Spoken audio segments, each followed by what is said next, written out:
क्या आपको पता है, एक लड़के को शिक्षित करने से सिर्फ एक पर्सन यानी कि एक व्यक्ति की शिक्षा होती है, पर एक लड़की को शिक्षित करने से पूरे परिवार की शिक्षा होती है। जब परिवार की शिक्षा होगी तो समाज की शिक्षा होगी, जब समाज की शिक्षा होगी तो एक नए राष्ट्र का निर्माण होगा। इस भाव से हमारे देश में इस शुभ काम की शुरुआत महात्मा ज्योतिराव फुले और उनकी पत्नी सावित्रीबाई फुले ने की।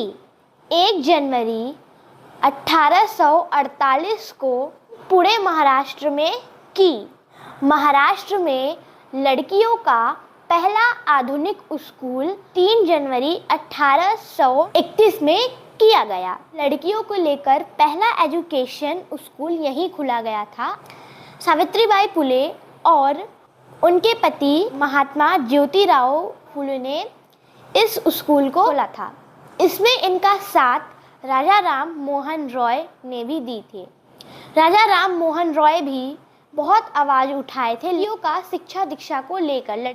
सावित्रीबाई फुले ये एक ऐसी नारी है जो लड़कियों को पढ़ाई की फुल फ्रीडम दिलाने का इन्होंने सोचा था और इन्होंने वो कर भी दिखाया। सावित्रीबाई फुले सी started Mahila Seva Mandal in 1852 for educating womens about their rights, dignities and other values. इन्होंने 1851 को ये महिला सेवा मंडल स्कूल खोला था जिसमें औरतों की इज्जत के लिए, उनके अधिकार के लिए, और इन्होंने ये स्कूल खोला था। इनके साथ इनके पति भी थे महात्मा ज्योतिराव फुले। और सावित्रीबाई फुले मात्र 18 साल की उम्र में पहली नारी थी जिन्होंने ये पढ़ाई लिखाई पे आवाज़ उठाई थी। बाकी सब डरते थे। क्यों? आपको इसका एक रीज़न भी बताना चाहती हूँ। क्योंकि पहले के समय में जो औरत विधवा हो जाती थी, मतलब जिसके पति नहीं रहते थे, उसे भी चिता के साथ जिंदा जला दिया जाता था। किसके चिता के साथ? उनके पति के चिता के साथ।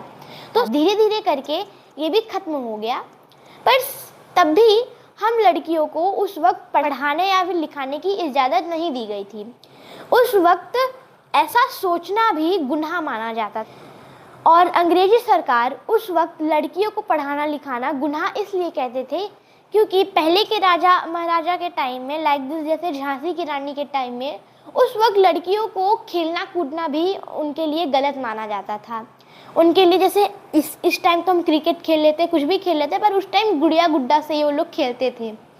उस टाइम झांसी की रानी ने ये फ्रीडम दिलवाई कि लड़कियां भी तलवार भाले कर सकती हैं।